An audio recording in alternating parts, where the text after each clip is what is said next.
কাছে প্রিয় হতে পারে। আল্লাহ তাআলার কাছে প্রিয় হওয়ার জন্য দুটি কাজ করতে হবে। কয়টি কাজ?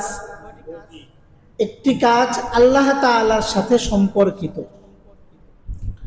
আরেকটি হলো বান্দার সাথে সম্পর্কিত। আল্লাহ হলেন খালেক, আল্লাহর বান্দারা হলো মাখলুক, আর সকল মাখলুক আল্লাহ তাআলার পরিবারভুক্ত। আল্লাহর হাবিব বলেন, ক্বালা রাসূলুল্লাহ সাল্লাল্লাহু আলাইহি ওয়াসাল্লাম, আল খালকু ইয়ালুল্লাহ। যত সৃষ্টি আছে সকল সৃষ্টি আল্লাহ তাআলার পরিবারভুক্ত, অর্থাৎ আল্লাহর অনেক কাছের। আপনি যদি কোনো ব্যক্তিকে ভালোবাসেন কিন্তু তার পরিবারের ব্যক্তিদেরকে ভালো না বাসেন, তাদের হক আদায় না করেন, তাদের সাথে যা করণীয় তা না করেন, তাহলে কি ওই ব্যক্তি আপনাকে পরিপূর্ণ ভালোবাসবে? আল্লাহ তাআলা আমাদেরকে যে বিধান দিয়েছেন, এই বিধান দুই ধরনের। এক ধরনের বিধানের নাম হইল হকুল্লাহ, এক ধরনের বিধানের নাম হইল হকুল্লাহ, অর্থাৎ যে অধিকারগুলো আল্লাহ প্রাপ্য, আল্লাহ পান আমাদের। আরেকটি হলো হকুল ইবাদ, যা বান্দার সাথে সম্পর্কিত, যে অধিকার বান্দা পায়। তো আমি আল্লাহ তাআলার সাথে সম্পর্কিত হকগুলো, আল্লাহর অধিকারগুলো আদায় করলাম, কিন্তু বান্দার সাথে সম্পর্কিত যে অধিকার বান্দা, সেটা আমি আদায় করলাম না। তাহলে আমি এক অংশ করলাম, আর এক অংশ করলাম না। তো আল্লাহ তাআলার পরিবারভুক্ত আল্লাহর বান্দা যারা, এদের সাথে সম্পর্কিত হক যেহেতু আমি আদায় করলাম না, তো আল্লাহ তাআলা আমার উপর সন্তুষ্ট হবেন না।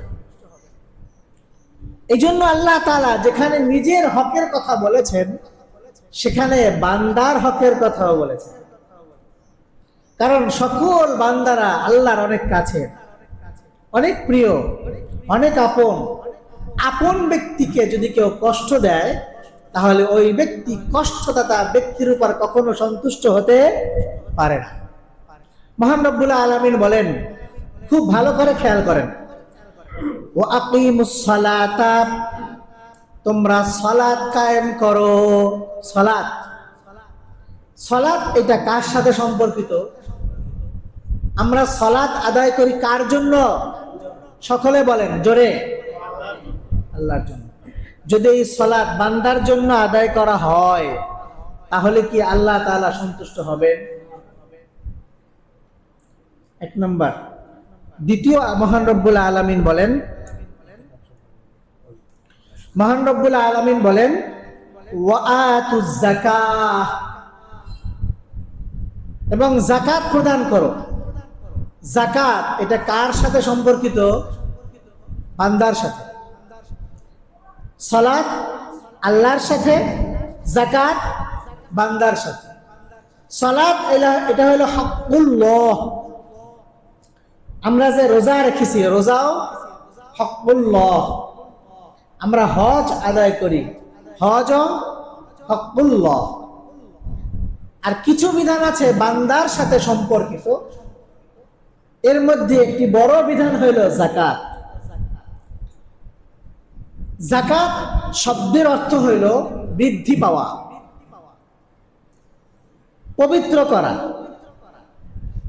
শাব্দিক অর্থ যাকাতের, যাকাতের পারিভাষিক অর্থ হইল জ্ঞান সম্পন্ন প্রাপ্তবয়স্ক কোন মুসলিম নরনারীর কাছে যদি তার নিত্য প্রয়োজনীয় সম্পদ বাদ দিয়ে এবং তার জরুরি ঋণ বাদ দিয়ে তার কাছে নিসাব পরিমাণ সম্পদ 1 বছর অতিবাহিত হয়, তাহলে এই ব্যক্তির উপর যাকাত আদায় করা ফরজ।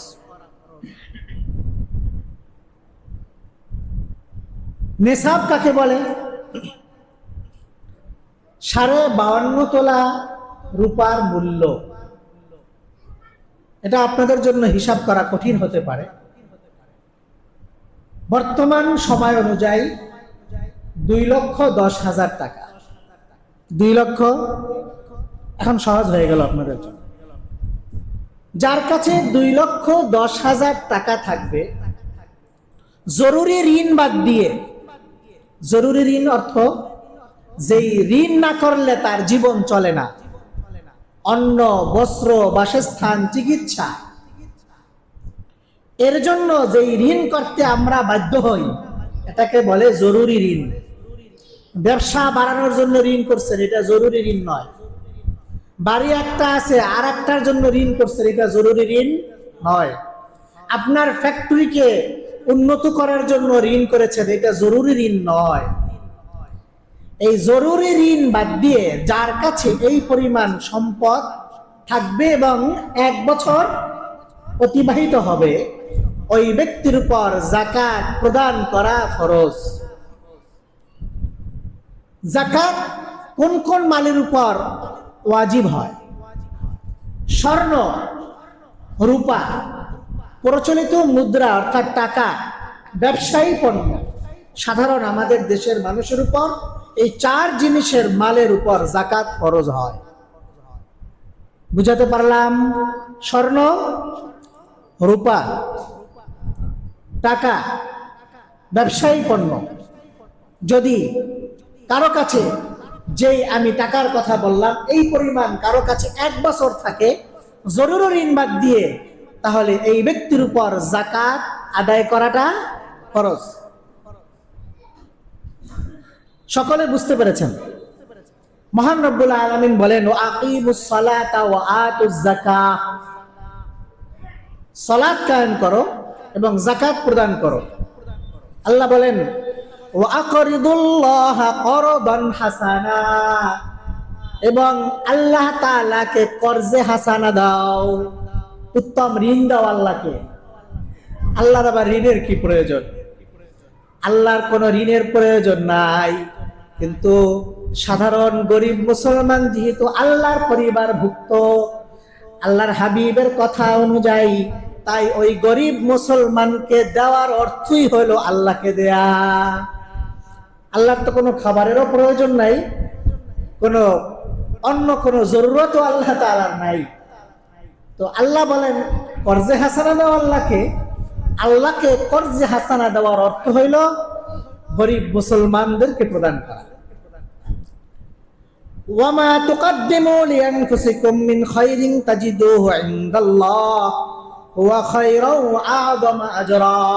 তোমরা আল্লাহকে যে দিবে, তোমরা যা দিবে আল্লাহ তাআলা এর বদলা এতটুকু দিবেন না, বরং এর বদলা আল্লাহ তাআলা আরো অনেক উত্তম এবং অনেক বাড়ি আল্লাহ তাআলা তোমাদেরকে দান করবে। সুবহানাল্লাহ বলবেন না? মহান রব্বুল আলামিন সূরা বাকারাহ 3 নম্বর পারার 3 নম্বর পৃষ্ঠার মধ্যে বলেন আল্লাহ তাআলা কেমন বাড়িয়ে দিবেন। মহান রব্বুল আলামিন বলেন, মাসালুল লাযীনা ইউনফিকুনা আমওয়ালাহুম ফি সাবিলিল্লাহ, যে ব্যক্তি আল্লাহর পথে দান করে তার দানের উদাহরণ হলো কামাসালি হাব্বা আমবাতাত সাবআ সানাবিলা ফি কুল্লি সুমবুলাতিন মিয়াতু হাব্বা ওয়াল্লাহু ইউদাঈফু লিমান ইয়াশা ওয়াল্লাহু ওয়াসিউন আলীম। এর উদাহরণ হলো একটি দানা কেউ বপন করলো, সেখান থেকে 60টি অঙ্কুর বের হলো এবং প্রত্যেকটি অঙ্কুরের মধ্যে 100 করে বীজ হইল, 100 করে দানা হইল। 60টি বের হইল, প্রত্যেকটি 100 করে দানা হলো, তাহলে কত হয়ে গেল? 700। তাহলে বপন করলেন একটি বীজ, হয়ে গেল কতগুলো? 700। আল্লাহ বলেন ওয়াল্লাহু ইউদাঈফু লিমান ইয়াশা। কারো ইখলাস যদি বেশি হয় আল্লাহর প্রতি ভালোবাসা বেশি হয়, মনটা যদি বেশি ভালো থাকে, আল্লাহ তাআলা চাইলে আরো বহুগুণ বাড়িয়ে দিতে পারে। আল্লাহু ইউদাইফু লিমান ইয়াশা ওয়াল্লাহু ওয়াসিউন আলীম। আল্লাহ তাআলা প্রশস্তময়, এবং আল্লাহ তাআলা জানেন কার অন্তরের কি খবর, কে কি জন্য দান করেছে, কার মনের কি ইচ্ছা, আল্লাহ ভালো করে জানেন। এই জন্য আল্লাহ তাআলা চাইলে বহুগুণ বাড়ায় দিতে পারেন। আর আল্লাহ হলেন এমন এক মালিক, যিনি দিলে তার কাছে ভালো লাগে, আর না দিলে তার কাছে খারাপ লাগে। মায়ের স্তনে যখন দুধ বেড়ে যায়, সন্তান না খেলে কষ্ট হয়, খেলে ভালো লাগে। পান করলে সন্তান মায়ের কাছে আরাম লাগে, আর যদি পান না করে তাহলে মায়ের কষ্ট হয়। আল্লাহর তো সম্পদের কোনো অভাব নাই। দাও বান্দা দাও, আমি তোমাকে আরো বাড়াই দিব। তুমি দিবা 1 টাকা, আমি দিব 700 টাকা। রমজানে আপনি আজকে সালাত আদায় করবেন, সালাতুল জুমা, এই একটি সালাতুল জুমায় আল্লাহ তাআলা আপনাকে 70টি সালাতুল জুমা আদায় করার সওয়াব দান করবেন, মাত্র একটি সালাত। এই জন্য আল্লাহ তাআলা আমাদেরকে 2 ধরনের বিধান দিয়েছেন। একটি হলো হকুল্লাহ, আল্লাহর সাথে সম্পর্কিত, আরেকটি হলো হকুল ইবাদ। এই হকুল ইবাদের মধ্যে অন্যতম আল্লাহর একটি বিধান হলো যাকাত। কিন্তু আমরা যাকাত দেই না, ভয়তে মাল কমে যাবে, এই ভয়তে আমরা কি করি না, যাকাত দেই না। অথচ যাকাত শব্দের অর্থই হলো বাড়া, বৃদ্ধি পাওয়া। যাকাত দিলে কমে না বাড়ে? জোরে বলেন। বাড়ানোর মালিক কে? আল্লাহ। আর এই জন্য আমরা ভয় পাবো না, আল্লাহর কথার উপর, নবীজির কথার উপর বিশ্বাস রেখে আমরা যাকাত প্রদান করব। যাকাত প্রদান করব। যদি আমি যাকাত দেই, আমার মালকে আল্লাহ বাড়াবে, আমি তো বাড়াইতে চাই, দুনিয়াও বাড়ুক আখিরাতেও বাড়ুক। আমরা চাই না? চাই না? চাই। মহান রব্বুল আলামিন পবিত্র কোরআন শরীফের মধ্যে সূরা তাওবা এর 34 এবং 35 নম্বর আয়াতের মধ্যে বলেন, ওয়াল্লাযীনা ইয়াকনিজুনা আয-যাহাবা ওয়াল ফিদ্দা ওয়া লা ইউনফিকুনাহা ফি সাবিলিল্লাহ ফাবাশশিরহুম বিআযাবিন আলীম। যারা স্বর্ণ এবং রূপা জমা করে, খরচ করে না আল্লাহর রাস্তায়, তাদেরকে হে রাসূল আপনি যন্ত্রণাদায়ক শাস্তির সুসংবাদ দান করুন। যন্ত্রণাদায়ক শাস্তির সুসংবাদ হয়। কি বলেন আপনারা? চুরি করছে, এখনকার 2টা জোতার পিঠা দিয়া সম্মানের সাথে এখান থেকে বের করে, ওই সম্মান যেমন এই সুসংবাদও তেমন। আল্লাহ বলেন, ইয়াউমা ইউহমা আলাইহা ফি নারি জাহান্নাম। যখন যাকাতের কথা বলে তখন সব ভাল লাগে, কিন্তু এইটা ভাল লাগে না। হুজুর সুন্নাত বলবেন মধু খাওয়ার, লাউ খাওয়ার, বিয়া করার, 4টে বিয়া করার, মজার মজার সুন্নাত বলবেন, যেখানে পয়সা খরচ করতে হয়। জিহাদের ফরজ, আল্লাহু আকবার, সব দোয়া মানুষ করে, আল্লাহ আপনি আমারে শহীদ বানায়া দেন, এই দোয়াটা মানুষ ভুলেও করে না, ভয় লাগে করতে। কি লাগে? শুধু দোয়ার মধ্যে আপনি শুনবেন আল্লাহ দুনিয়া বরকত দেন, আল্লাহ সন্তান সন্ততিতে মানুষের মতো মানুষ বানায়া দেন, স্বাস্থ্য ভালো বানায়া দেন, রোগ ভালো বানায়া দেন, দোয়া শুধু এইগুলো। আপনি যদি দোয়ার পার্সেন্টেজ খোঁজেন, আল্লাহ আপনি আমারে শহীদি মর্তবা দান করেন, এই কথা আপনি লাখের মধ্যে একজন পাওয়া করবেন। কি বলেন? হিসাব করে দেখেন জীবনে কয়বার এই দোয়া করছেন। এই জন্য উদ্দেশ্য হবে আল্লাহর সন্তুষ্টি। আল্লাহ যদি সন্তুষ্ট হয় তাহলে দুনিয়াও সফল, আখিরাতও সফল। যখন যাকাতের কথা আসে কপালটা গোছে, হুজুরে আজকে কি ওয়াজ হলো, এটা মজা লাগে নাই। যাকাতের ওয়াজ মজা লাগে, সদকা ফিতরের ওয়াজ এটা কম টাকা, এটাও মজা লাগে। টাকা আসলেই অসুবিধা। আল্লাহ তো আপনার মন দেখে, আপনার শারীরিক শ্রম দিয়েও দেখে, আপনার আর্থিক যে শক্তি আছে এর মাধ্যমেও আল্লাহ তাআলা আপনাকে পরীক্ষা করেন, আপনি কি করেন। যাকাতের কথা আসলে, দানের কথা আসলে যেহেতু কপালটা গোজায়া যায়, কেউ যদি চায় তাহলে পাশ ফেরায় রাখে, পিঠ ফিরায় রাখে। এই জন্য মহান রব্বুল আলামিন বলেন, ইয়াউমা ইউহমা আলাইহা ফি নারি জাহান্নাম ফাতুকওয়া বিহা জিবাহুহুম। এই স্বর্ণ আর চাঁদিকে ইস্ত্রি মেশিনের মতো করে, এটাকে প্লেটের মতো করে আল্লাহ তাআলা এটা দিয়ে কপালে আয়রন করে। কিছুর উপর? কারণ ওই যে চাইলে কপাল ঘষায়া যাইতো, পাশ ঘোরায় রাখতো, পিঠ ফিরায় রাখতো। এই জন্য আল্লাহ বলেন ওয়াজুনুবুহুম ওয়াদুহুরুহুম, পাশ ঘোরায় রাখছিলা, পিঠ ঘোরায় রাখছিলা, এটা দিয়ে আয়রন করে দিব। হাদা মা কানাসতুম লিআনফুসিকুম, কিয়ামতের ময়দানে এই ব্যক্তিদেরকে বলা হবে, এই হলো ওই সম্পদ যা তুমি জমা করে রাখছিলা। হাদা মা কানাসতুম লিআনফুসিকুম ফাযুকু মা কুনতুম তাকনিজুন, জমা করলে কেমন মজা লাগে এখন ভোগ করো। কেমন জমা করলে লাগে এখন ভোগ করো। অঢেল সম্পদ, যাকাতের কোনো খোঁজ নাই। কিভাবে যাকাত কম দিয়ে পারা যায়? আমার এক আত্মীয় ফোন করছে যে যাকাত তো দিতে হবে, এখন যাকাতের নিসাব তো বহু আগেই হয়ে গেছে, কোটিপতি। তো এখন প্রশ্ন করতেছে যে দেখো, অনেক সময় সম্পদ বছরের মাঝে বাড়ে, নিসাব হয়ে গেছে, কিছু সম্পদ আছে বছরের মাঝে বেড়েছে, এটা এক বছর হয়নি কিন্তু নিসাব তো আগেই হয়ে গেছে। এখন যেটা মাঝে যুক্ত হলে এটার কি আমার যাকাত দিতে হবে? আমি বললাম হ্যাঁ, এটাও ওই নিসাবের সঙ্গে যুক্ত হয়ে যাকাত দিতে হবে। আমাকে বলে এই তো তুমি একটু ভেজাল লাগাই দিলা। আসলে ভেজাল না, তুমি শরীয়তের বিধানই বলেছো, কিন্তু আসলে একটু কি, আসলে একটু কি আপনাকে মাল খেয়ে দিছে? বলেন কে দিছে? আপনি যে কয় টাকা যাকাত দেন, অনেকের তো এই কয় টাকার সম্পদও নাই। আপনাকে কে দিছে বলেন? যে বংশে আল্লাহ আপনাকে পাঠিয়েছে, যার সন্তান আপনাকে বানিয়েছে, তার সন্তান না বানিয়ে একজন ফকিরের সন্তান বানালে আপনি সম্পদ কই পাইতেন? আপনাকে যে মেধা দিয়েছেন আল্লাহ, যে যোগ্যতা দিয়েছেন, এই যোগ্যতা আপনাকে আল্লাহ দিয়েছেন, আরেকজনকে আল্লাহ দেন নাই। আরেকজনকে আল্লাহ তাআলা হাবাগোবা বানিয়েছেন, বুদ্ধি নাই, বিবেক নাই। আল্লাহ আপনাকে ওরকম বানালে আপনার কিছু করার ছিল? মালিক কে? এখন সম্পদ আপনার হয়ে গেছে, আপনাকে খালি হাতে চলে যেতে হবে। এই সম্পদ আপনি নিতে পারবেন? আপনি কতটুকু ভোগ করেন, বাকিটা কোথায় থাকে?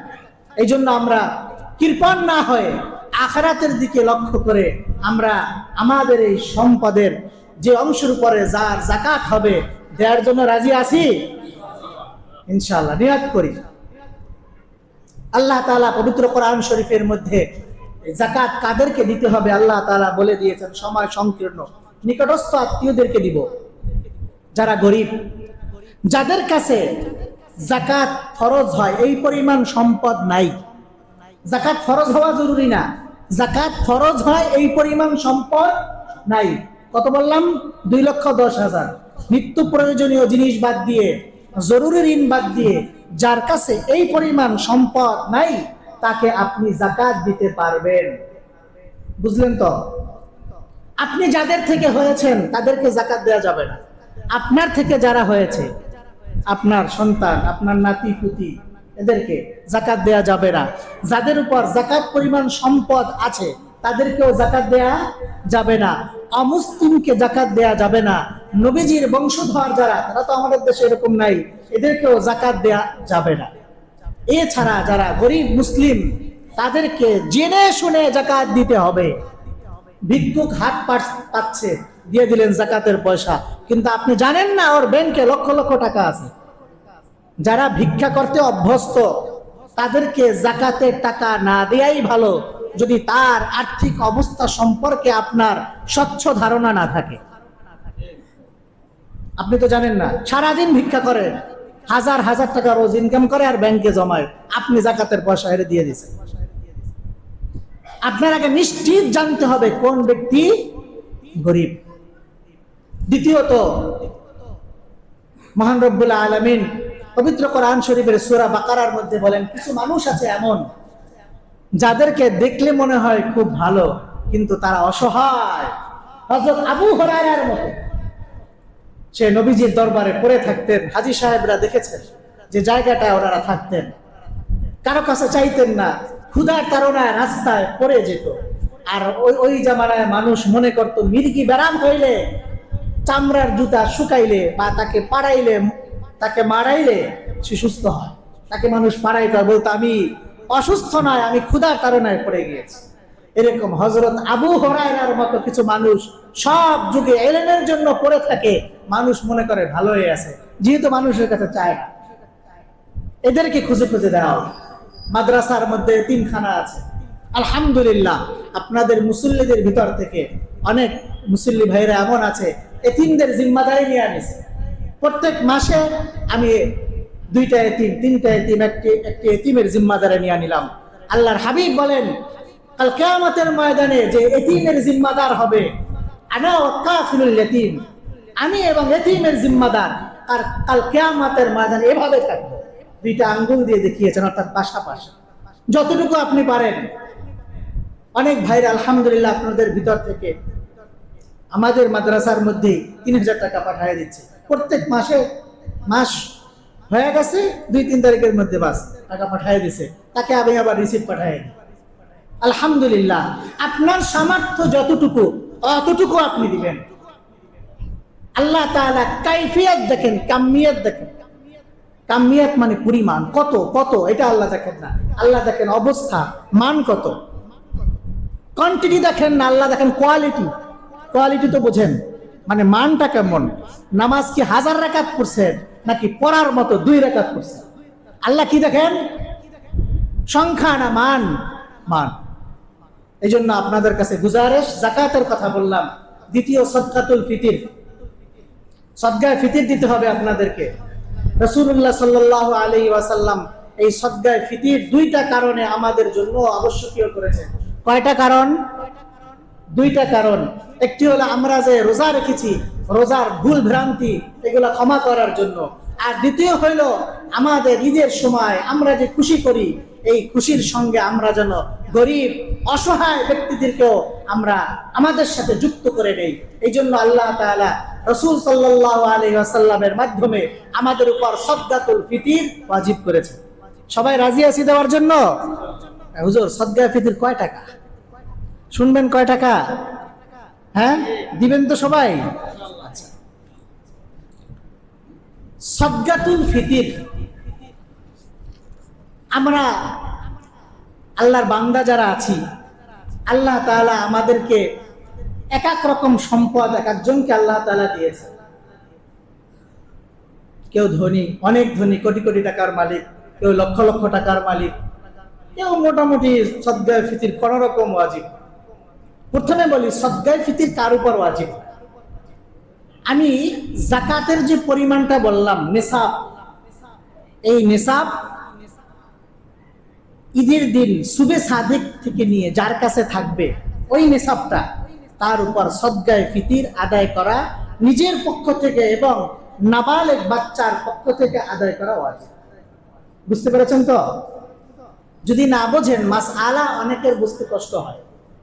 মাসআলা এটা একটু কষ্টেরই বিষয়, বুঝতে গেলে কষ্ট হয়, পরে আপনারা বুঝে নেবেন। কিন্তু না বুঝে কিন্তু ভুল মন্তব্য করবেন না।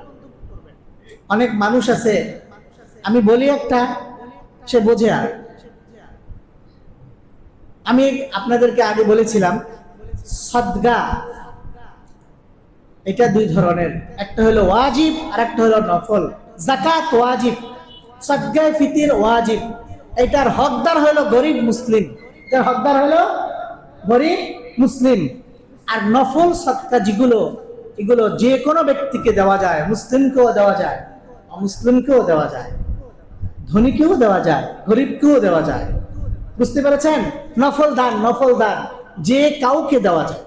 কিন্তু ওয়াজিব যে দান, সদকা, যাকাত, মান্নত, এগুলো দিতে হবে গরিব মুসলিম। আমি যা বললাম এইটার বিপরীত একটি কথা আমার এক মুসল্লি একদিন আমাকে শোনাই দেয়। বলে, হুজুর আপনি না এইটা বলছিলেন?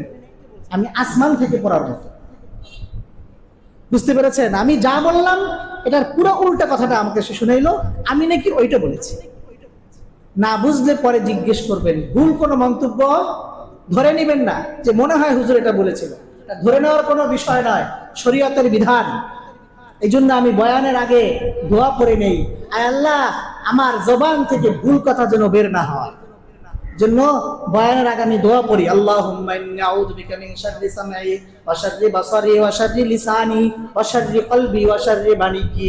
আমি যে কথাগুলো বলছি এই কথাগুলো রেকর্ড হচ্ছে। কোথায়? এখানে? কোথায়? আল্লাহর কাছে রেকর্ড হচ্ছে। মানুষ রেকর্ড করুক আর না করুক, সব কথা কার কাছে রেকর্ড হয়? আল্লাহর কাছে। দেখেন, সাদকার সর্বনিম্ন, সাদকাতুল ফিতর এর সর্বনিম্ন হার ইসলামিক ফাউন্ডেশন থেকে নির্ধারণ করেছে 110 টাকা। কত? 100। আপনার পরিবারে যদি 4 জন সদস্য থাকে তাহলে আপনার কয় টাকা হবে? 440 টাকা। এটা হলো সর্বনিম্ন। আর সর্বোচ্চ সাদকায়ে ফিতর হলো 2805 টাকা। 2805 টাকা। বুঝতে পেরেছেন? 2800, এটা সর্বোচ্চ। এর মাঝখানে আরো কিছু আছে। তাহলে যাকে আল্লাহ কোটিপতি বানাইছেন সে কয় টাকা দিবে? আপনারা বলেন, এটা আমি আর বলবো না, আপনারা বলেন। বলেন, যারে আল্লাহ কোটিপতি বানাইছে সে কয় টাকা দিবে? 110 টাকা। কয় টাকা দিবে? বুঝছেন হারুন ভাই? বুঝছেন আমার কথাটা? হ্যাঁ। এই জন্য একটা হলো গম, গম দ্বারা নির্ধারণ করা যায়, গম, জব, খেজুর, কিশমিশ। তাহলে এখন গম ধরলে হিসাব একেবারে কম, 110 টাকা। এটা যদি উন্নত মানের খেজুর ধরা হয়, কিশমিশ ধরা হয়, পনির ধরা হয়, তাহলে এটার দাম অনেক বেড়ে যায়। কারণ আল্লাহর বান্দা তো বিভিন্ন রকম আছে, একেবারে কোন রকম ওয়াজিব হয় এরকম আছে, এর চেয়ে একটু ভালো, এর চেয়ে একটু ভালো, এর চেয়ে আরো ভালো। এই জন্য সর্বোচ্চ বলে দিলাম 2805 টাকা এক একজনের জন্য। আর যদি সাধারণ হয়, কোন রকম ওয়াজিব হয়েছে, তার জন্য হলো এক একজনের জন্য 110 টাকা। যাদেরকে আল্লাহ তাআলা তৌফিক দিয়েছেন আমরা সর্বোচ্চটা দেওয়ার চেষ্টা করব, ঠিক আছে ইনশাআল্লাহ। আল্লাহ তাআলা আমাদের মনকে বড় করে দিন, সকলে বলি আমিন। আরেকটি গুরুত্বপূর্ণ আলোচনা হলো ইতিকাফ। ইতিকাফ এটা হলো সুন্নাতে মুআক্কাদা কিফায়া, অর্থাৎ কোন এলাকার মধ্য থেকে যদি কোনো এক ব্যক্তি আদায় করে দেয় সকলের জিম্মাদারি পুরা হয়ে যায়। আর যদি কেউ আদায় না করে তাহলে সকলেই গুনাহগার হয়ে যায়। এই জন্য আলহামদুলিল্লাহ আমাদের মসজিদের মধ্যে কয়েক বছর যাবত কিছু যুবক ভাইরা ইতিকাফে থাকে।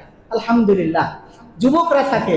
আসলে তো বুড়াদের থাকা উচিত ছিল, কি বলেন হুজুর? আমরা অসুস্থ এই জন্য পারি না। যারা অসুস্থ না থাকতে পারেন তাদের থাকা উচিত। যারা বাথরুম সারতে পারেন বাহিরে গিয়ে, যাদের মসজিদে থাকার ব্যবস্থা আছে, কোনো কাজ নাই বাড়িতে, সারাদিন শুধু ঘুরে আপনার কি লাভ? আগামী রমজানে আপনি ঘুরতে পারবেন কিনা আপনি জানেন? হ্যাঁ, কত আর ঘুরবেন, কি দেখবেন? এই তো আপনার এলাকায় যা আছে এটাই তো, আর কি? পরিবারের সদস্যদের এরাই কথাবার্তা তো জীবনে বহু শুনছেন, আবার শুনবেন, 10 দিন থাকেন, এরপরে আবার শুনবেন। এজন্য একটু আখিরাতের দিকে আমরা রুজু হই, আমরা ইতিকাফের নিয়ত করি। যাদের সুযোগ আছে আমরা নিয়ত করি, সুযোগ না থাকলে একটু কম করে থাকেন। আর যারা থাকে, এই যে যুবক ছেলেরা অনেকেই আলহামদুলিল্লাহ নিয়ত করছে, অনেকে থাকে, প্রায় বছরই থাকে। আপনারা যারা থাকতে পারেন না এদেরকে একটু খোঁজ খবর নেবেন। ইবাদত টাকা দিয়ে কেনা যায় না। আপনি পয়সা দিয়ে বসাবেন, এটা ইতিকাফ হবে না। পয়সার লোভে বসছে, কিন্তু যে পয়সার লোভ ছাড়াই বসছে, আপনি বসতে পারেন না, আপনার হক সে আদায় করছে। আপনার জিম্মাদারি হলো একটু দুধ দিয়ে গেলেন, একটু কলা দিয়ে গেলেন, একটু আপেল দিয়ে গেলেন, কি বলেন? ও থাকলো, ওর এই আমলের সওয়াব আল্লাহ তাআলা আপনার আমল নামায় পৌঁছাইয়া দিবে। কি বলেন? নিয়ত করা যায় ইনশাআল্লাহ। এটা আগামী 20 রমজান সূর্য অস্তের পূর্বে মসজিদে চলে আসতে হবে। আমরা ইনশাআল্লাহ নিয়ত করি। অনেক যুবক ভাইরা গত বছর থেকেছে, এবছর ইনশাআল্লাহ থাকবে আশা করি। আল্লাহ তাআলা তৌফিক দান করুন, সকলে বলি আমিন।